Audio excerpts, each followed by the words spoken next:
দেখুন, এইটা হচ্ছে আমার ভাই, দিন রাত আল্লাহকে সিজদা করতেই থাকে। বসে পড়ো নামাজ পড়ছে।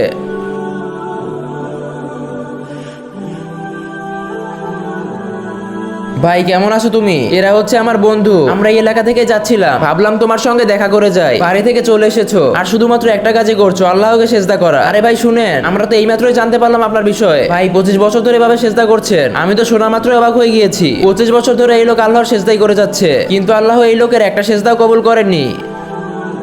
ভাই ফেরেশতাটা কি বললো? আপনার একটা সেজদা কবুল হয়নি। চলেন এখন বাসায় চলেন, আমি শুধুমাত্র আল্লাহর কাছে চাইতেই পারবো, কিন্তু দেওয়ার মালিক শুধুমাত্র মহান আল্লাহ তাআলা।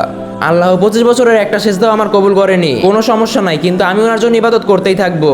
তোমরা বাসায় যাও, আমি বাসায় যাব না। এরপরে কি হয়েছিল সেটা দেখার আগে তুমি যদি টাকার থেকে তোমার মাকে বেশি দামি মনে করে থাকো, তাহলে এখনই ভিডিওতে লাইক করে দাও এবং চ্যানেলটি সাবস্ক্রাইব করে দাও।